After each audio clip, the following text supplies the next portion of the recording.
Hello everyone, मैं Amit Kumar, health care trainer. आज इस वीडियो पे आप लोगों को बताऊंगा जो डिफरेंट टाइप्स के सलाइन होते हैं उसके बारे में। तो चलिए स्टार्ट करते हैं। जब भी आप अस्पताल गए होंगे, किसी रिलेटिव्स या मरीज को देखे होंगे सलाइन बेड में रहते हुए और उन्हें सलाइन दिया जाता है डॉक्टर के द्वारा, तो सारे बोतल उसमें एक जैसे दिखते होंगे, मगर इसमें कुछ डिफरेंस होती है। ये मेनली 5 प्रकार के होते हैं: DNS, D5, D10, RL और NS।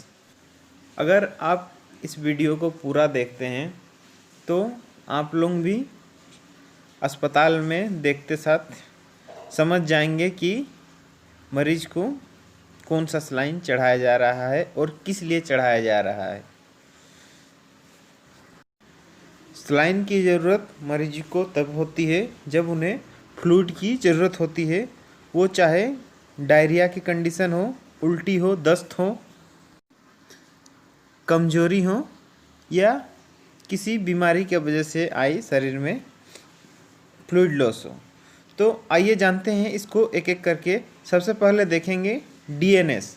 DNS का फुल फॉर्म होता है डेक्स्ट्रोज सोडियम क्लोराइड सॉल्यूशन।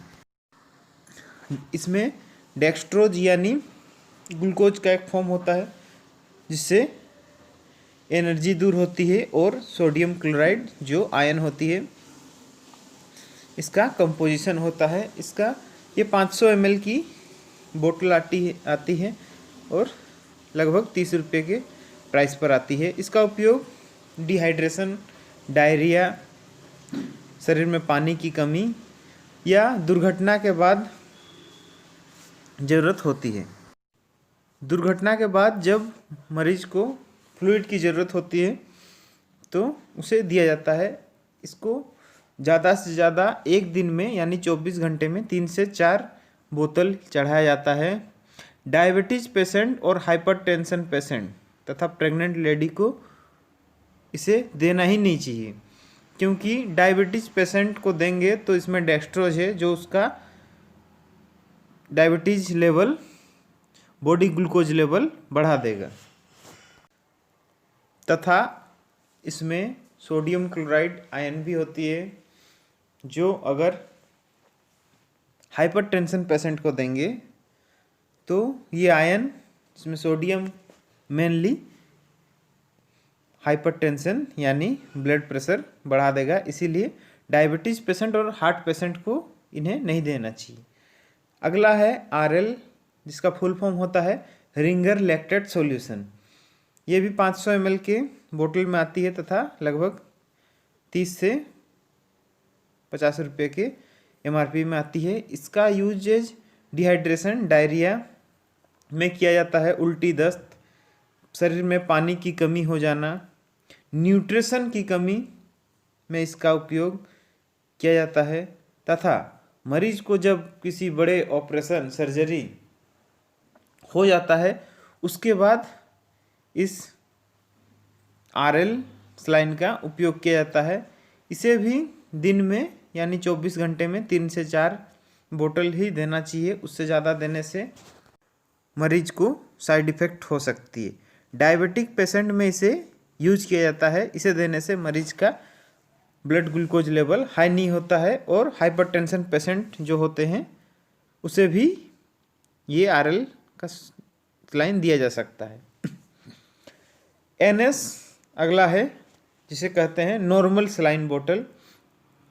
ये 500 ml के बोतल में आती है और इसका भी प्राइस लगभग 20 से 30 रुपये के अंतराल होती है। इसका उपयोग मुख्यतः घाव को धोने के लिए तथा किसी मरीज को इंजेक्शन अगर IV रूट से देना है तो ये सलाइन बोतल में इंजेक्शन को घोल दिया जाता है और शरीर में धीरे धीरे सलाइन के साथ यानी नॉर्मल सलाइन के साथ इंजेक्शन चला जाता है। एक्सीडेंट में जब ज़्यादा फ्लूइड लॉस हो जाता है तब भी NS दिया जा सकता है। इसे भी दिन में 3 से 4 बोतल दे सकते हैं। डायबिटिक पेशेंट में इसे डॉक्टर के परमिशन से देख रेख में दे सकते हैं। नेक्स्ट है D5 और D10, दोनों सेम है, सिर्फ इसमें क्वांटिटी का अंतर होता है। डी मतलब डेक्स्ट्रोज होता है और D5 जिसमें डेक्स्ट्रोज 5% रहता है और D10 जिसमें डेक्स्ट्रोज 10% रहता है। इसका भी ये भी 500 ml के बोतल में आती है और लगभग 30 रुपये इसका प्राइस होता है। इसे ज़्यादातर कमजोरी में दिया जाता है क्योंकि इसमें डेक्स्ट्रोज मुख्यतः शरीर में ग्लूकोज की मात्रा को पूरा करना होता है, इसीलिए इसे ज़्यादातर कमजोरी, चक्कर पेशेंट या इंस्टेंट एनर्जी के लिए दिया जाता है। इसे भी मैक्सिमम दिन में यानी 24 घंटे में 3 से 4 बोतल दे सकते हैं। इसके जो साइड इफ़ेक्ट है, इससे ब्लड प्रेशर बढ़ जाएगा, डायबिटीज़ बढ़ जाएगा, उल्टी वॉमिटिंग आ सकती है, ठंड लग सकता है। तो ये कॉमन साइड इफ़ेक्ट जो किसी भी सलाइन को ज़्यादा मात्रा में देने से हो सकती है। इसे पर मिनट पर सेकंड के हिसाब से हर एक ड्रॉप शरीर में इन्फ्यूज होना चाहिए। ये इसका नॉर्मल सलाइन देने का टाइमिंग होता है। इससे ज़्यादा गति से अगर देंगे तो उसे मरीज को ठंड लगना स्वाभाविक है। ब्लड शुगर हाई हो चाहे ब्लड प्रेशर हाई हो, यानी शुगर तथा ब्लड प्रेशर के मरीज को RL तथा NS दे सकते हैं डॉक्टर के परामर्श में। डेक्स्ट्रोज वाले इंजेक्शन सलाइन उन्हें नहीं दिया जाता है। ये जो कॉमन 5 प्रकार के सलाइन होते हैं, DNS, D5, D10, NS और RL, इसके बारे में बता दिए हैं। और बाकी के कुछ सलाइन जो एंटीबायोटिक्स होते हैं, जैसे एक होता है इसमें मेट्रोनिडाजोल, जो डायरिया में दिया जाता है, लूज मोशन में दिया जाता है, ये एक एंटीबायोटिक है। इसी प्रकार एंटीबायोटिक्स के अलग अलग सलाइन आते हैं, जो कि एक सलाइन बोतल चढ़ाने के बाद एक एंटीबायोटिक्स की सलाइन चढ़ाई जाती है, उसके बाद वापस से सलाइन चढ़ाया जाता है। तो ये था जो बेसिक सलाइन होते हैं 5 प्रकार के, उनके बारे में जानकारी।